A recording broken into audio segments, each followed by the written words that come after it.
a very good afternoon from wherever that you are watching us. My name is Bongani, and this is another episode of In Conversation. Well, we've decided to open up the conversation with this little tablet of mine. We actually, as with the team and myself, we thought, how about we interact with you as our audience by you sending questions to us, to every guest that we'll have on the show. So all you need to do is keep a lookout on our socials and send through those questions. Well, without further ado, it's high time that I introduce our today's guest, a person who is the first and only female at the University of Johannesburg to get a PhD in applied data sciences.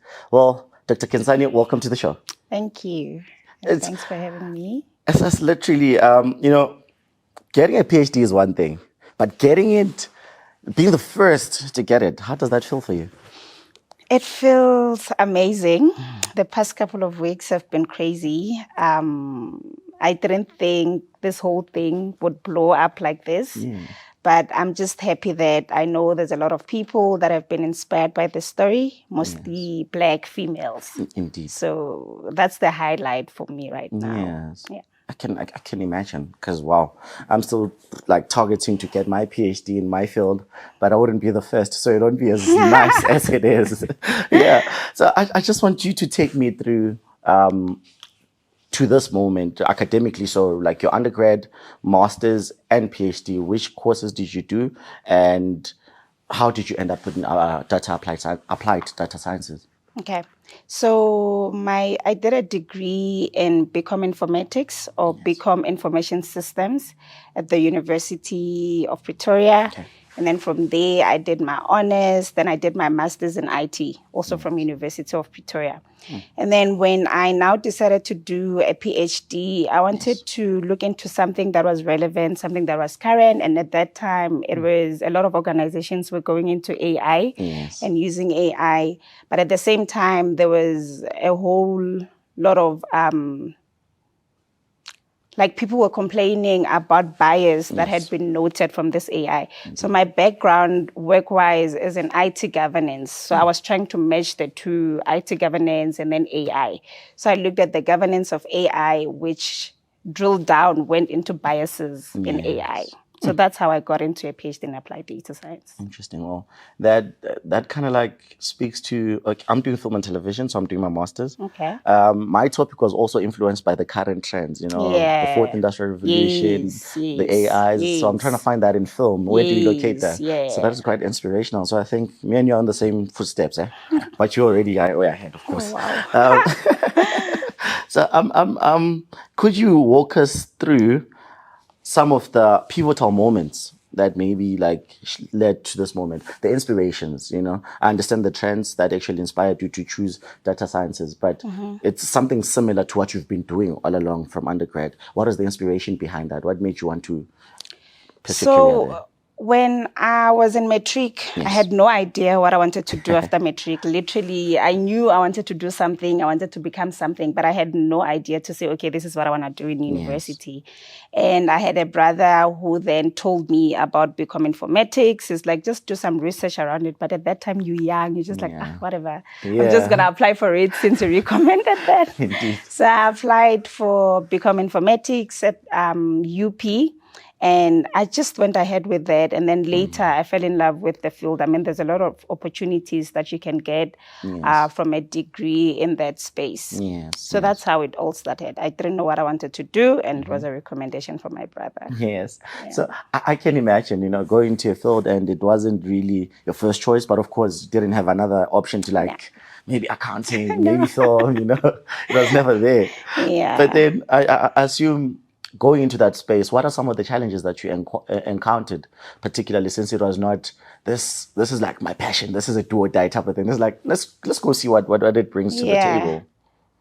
Do they? Some challenges, maybe? Not really, honestly. I just went in. I just went in. Initially, it was like, okay, what is this all about? Because also my background from a village there down in Limpopo, it's not like there were many people that were in that field or whatever. Exactly. So I literally had no idea what it was. I just went in.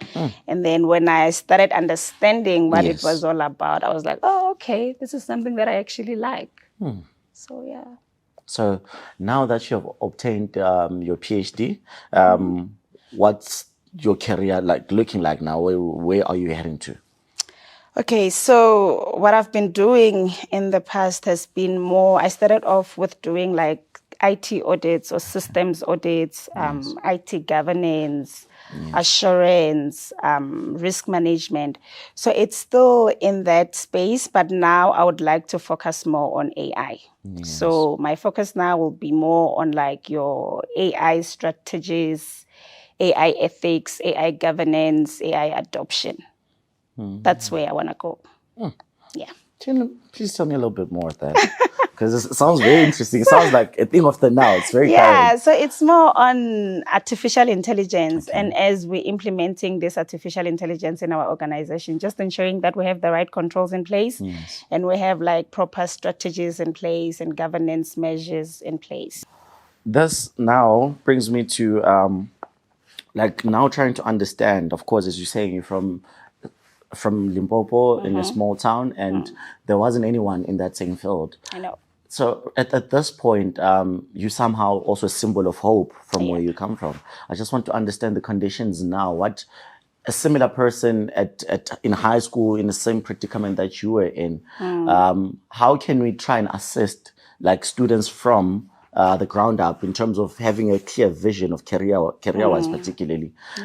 What are the steps that we can take, particularly now that you've walked the walk? Yeah. So I feel like most people don't have the information about careers in STEM. Yes. Like they only know about what they are exposed to. And I feel like people that are now in those careers, people that are doing well in those careers, really need to take that personal interest where they go back home or go back into these rural areas and identify the students, get that information out there around these careers, the opportunities that come with the careers, and also just hold their hand, assist with applications, assist with getting them into university and for them to go into this field. So I feel like people that are already out there, people that are doing well, because for me to be here, it was also someone that brought me, you know? So it's taking that interest in helping someone. Yes. And that actually speaks to mentorship, you know, having someone that guides you through the way. Most people are really lacking that. It's across the country, actually. True. Yeah. Wow, interesting. And throughout your journey, how important is mentorship and support for academic institutions in helping students achieve? So now we're shifting a little bit from just ordinary people who are also facing adversities, but now the institutions themselves, how can they assist in this from primary school, high school, varsity? How can they also play a role, and why are they important, or how? I think mentorship is very important. It's, for me, with this whole PhD journey, so I was part of the Center for Applied Data Science, which is CADS. They have a whole team there. And they were very supportive. I mean, at the beginning, it's quite hard. The journey, like, you get to some point where you're like, okay, do I really need this PhD? Indeed. Also, for someone that was working at the same time, it's like, do I really need to do this? Like, why am I doing this myself? But if you have people around you that support you, people that believe in you, people that push you, then you feel like, okay, now I'm failing a whole lot of people. Which really helps you to continue pushing. So I think it's important to have mentors. It's important to have people that support you and believe in you around you. And indeed. And well, and also an amazing supervisor also. That is key, because that's the person that you're literally working the journey with. So it's important for people that are in academia to be a support system to their students also, and just push their students. I like that you touched the hardships behind this. Now that you've received your PhD, but the hardships that are in between. I think there is probably a PhD student or even an undergrad student who's also facing those difficulties, and they're really challenged. What would be your message to them at this point? My message will be to keep going, because, it's like someone that hasn't done like a degree before and they have an opportunity to do it now. But then they're like, 4 years in university. The 4 years are still going to come. And at the end of the 4 years, you're still sitting there and, So it's more to say, just keep going. Let's keep pushing, keep going, and Indeed. yeah. It never stops. The hustle or the struggle, because it's always about the end goal. Yeah, You know? just focus on the end goal, and if goal. you keep pushing, there's no ways you'll get there. You'll fail. Yeah. And true. I think we also should get into your actual paper. What is your thesis? What was your title? So my title was on artificial intelligence algorithmic fairness. Yes. So like I said initially, a whole lot of organizations are now using artificial intelligence for their competitive advantage. However, there's been a lot of bias that has been noted from AI models, even from the education system, where you're trying to apply it to get into a course whereby historically it's a course that would normally be done by males. So because you're putting in your application as a female, then you get rejected because of the system. Or in the health industry, whereby an AI model is used to determine if a black person or a white person will need more attention based on how they are feeling, and you find that that model is biased. I mean, if a biased model is used in the health industry, people can actually die. Or in the banking, where you're trying to apply for a home loan, but because of historical background and the data that is used to train the model, you get rejected of the home loan just because you live in Tembisa, and according to history, someone in Tembisa can't really afford a house in Sandton. So there's been a lot of bias that has been noted in these AI models, and my research looked at creating a process model to say that as we are developing these AI models, we need to start considering the people that we're developing the models for. We need to make sure that the data that we're using is a good representative of all the societal groups. We need to make sure that society is included. We test these models on the different societal groups and ensure that at the end of the day, we get the same results, whether I'm black or whether I'm white or whether I'm female or whether I'm male. So it's more to say we need to ensure that we include the society that we are testing this, that we are developing these models for. We need to make sure that they question these models, they understand how the model gets to its results. And if there's any bias that is picked up, it's identified and it's mitigated before the actual deployment of the models. And then as part of that, also, we came up with some practical guidelines that organizations can follow as they're developing their models. And this ranges from like governance structures to say, first of all, the government needs to make sure that we have ethics around AI. We need to make sure that we have progressive policies and procedures that can govern the development of these models. We need to make sure that our developers understand the social impact that AI can have on society and ensure that they are trained on AI ethics and ensuring that the models are tested appropriately. Those are some of the practical guidelines that came out of... So those are like some of your key findings, actually. Yes. So some of the key findings were that developers are sitting in a corner and just developing the model without really thinking about the social impacts. Also, the development teams are mainly dominated by males. We don't have female representatives. And that already is an issue because then it's more the thoughts and ideas of males and not really a good representative for females. For females, indeed. Yeah, so those are some of the findings that came up. And then also, because we're saying society needs to be involved throughout the development process, they need to understand these models, they need to question the models. There was a group of society that was more depending on the government. They're like, no, we don't want to be involved. Government needs to protect us. So they need to make sure that they have the right AI ethics that will ensure that these models are not biased.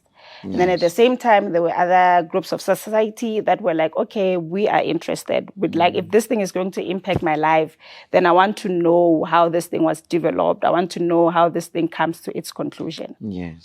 So those are some of the findings that came out of my research. Sounds very multidisciplinary. Which disciplines did you? I'm sensing social sciences somewhere because you're trying to understand society as well. It's interesting. And how's that, the process itself, because, okay, like myself, at some point, I admire a multidisciplinary type of research, but the coordination, how was your experience with it? Was it, of course, there are challenges, but to a to an extent, how was it for you in terms of liaising with the different disciplines that you had to engage with and interact with to get to your findings and conclusion there? Yeah, I think at the beginning, as you're still trying to put everything together. It was quite difficult, but once you have that picture, because I had to start there to say, so my research is also focused on Jürgen Habermas, who is like one of the biggest philosophers, and he's big on a society that is free of domination. Yes. And that's where society comes in to say, if we are building models for society, we need to involve society. And we need to make sure that their voices are heard, they understand these models and what these models are doing. So at the beginning, trying to put everything together is quite hard. But yeah, once you have the full picture, then it gets easier. Yes. Yeah. And I know this one's a little bit tricky as well. At a personal level, how did your paper like change your perspective to life? As you said, of course, it's Habermas, the philosopher, but at personal level, I think a research paper transforms you as well as an individual and how you approach things. It does, because for me, I had to do interviews with different individuals. Firstly, just looking at that whole thing around Habermas and how he believes in a society that is free of domination, and how most organizations, even in my space where we build like technology and stuff like that, but you don't really consider society. That already is discrimination, True. So you start thinking about these things. Also, I had to do interviews with AI managers. I had to do interviews with AI developers and society. You also get to understand their way of thinking, which is something that initially you're not really exposed to. So you get to interact with different people, get to understand them, get to understand their ways of thinking also. Indeed. Now we bring it to UJ, right? Came in for a PhD. Could you share more about your experience at UJ and how it contributed to this current success? Yeah. So like I said initially, the CATS team, Center for Applied Data Sciences, amazing team that really believes in us. They also went to an extent where they set up quarterly, I think they called them PhD excursions. That we that we had on a quarterly basis, where we literally meet for the whole day on a Wednesday to Friday. And we talk about research. You present to everyone as to, okay, this is where I'm at. And you talk about the next steps, which forces you to make sure that after that meeting, you need to push, because next quarter, you're going to be questioned to say, okay, let's see. What have you done? And you're like, exactly. So really, I think those really helped, because they also question what you're doing. You also get to question to say, okay, am I still on the right track? Do I maybe need to shift a bit? Am I still, So having a team that was that supportive and that involved also. I mean, those people are busy. Very busy. But they still made the time, met with us. And I think I also had like literally a weekly meeting with my supervisor. Like every week he wants to know, what have you done? And if you don't pitch, it's like, hey, where are you? Where's my paper? So I think like a class. So I think the process that they use in the CATS team is just amazing and really helps. Just to add on to that, I want to ask why UJ, why UJ for PhD and for this project particular? So I think, I'm sure you've seen that recently UJ it's one of the best when it comes to research outputs. So I wanted to be part of such an institution where I know that I'm not just going to be doing research and it's just going to sit in some library or in my professor's mailbox or, It needed to make an impact. So I had to make sure that I do it with an institution that is known to be good in this space. I mean, PhD is all about research. Yes. So that was important for me. Indeed. And on final touches, of course, you did touch on diversity and inclusivity, which is on your research. How then do you envision your success impacting the future of academia? Now it's like the future of your paper itself. Of course, you have stated how it can transform from the ethics that we need and other perspectives. And broader to that, are there other things that you envision with it going forward? I think for me, one of the things that I know a lot of people, I have a lot of people that have reached out actually that want to go this route. They want to do their PhDs. They want to get into UJ. They want to do a PhD in applied data science. So I think a lot of women are inspired to get into this space. So definitely soon enough, I know right now they're like, no, she's the first recipient of, and also we need to understand that courses in data science are quite new. So very soon we will have a lot of people with a PhD in this field, and I'm excited about that. And speaking on that, I think we had, of course, as I said, we posted on our Instagram page to ask if there's anyone who wants to ask a question directly to you. One of the people there asked that she has a little sister who's in high school, right? And she thinks that field would be best for her. So she was asking in terms of which subjects does that person which stream, in high school you have your accounting, you have the general. So is there a specific category? I know it's way back, but is there anything, of course, with your route maybe? Is accounting a must? Is physics a must? Which subjects maybe would you say it aligns mostly to these subjects? Yeah, I think courses in STEM are more aligned to the physics and mathematics, sciences side. I mean, I don't think they will necessarily want an 80% in physics, but mathematics definitely. Definitely. Yeah. Wow. And touching on that, since we're seeing such, other people are seeing potential, because it's a female person, I think, because she says her little sister. Yeah. So we're seeing that there's also slight growth in women actually going into these STEM fields. How do you feel about that? I feel like we're getting somewhere. People are starting to want to be a part of those type of careers. And like I said initially, it's up to us who are already up there and doing well in these careers to make sure that we go back home or we try and help these young individuals. We inspire the young individuals to get into these careers. Indeed. Yeah. Well, we do need a lot of them. We do need. STEMI fields must be flooded. Yes. Gender equality. No, definitely. Straight. Oh, we're almost at the end of our interview, but I would also like to give you the opportunity to give a message. You can either look at them there. Anyway, just a message to anyone watching us right now, and particularly maybe students who still need hope, who still think it's impossible, and a child who's back at home in various rural areas or remote areas here in the country, who just wants to know how you did it, how can it be done, what can happen, just anything that can draw hope and make them fulfill their dreams. I think I can just say that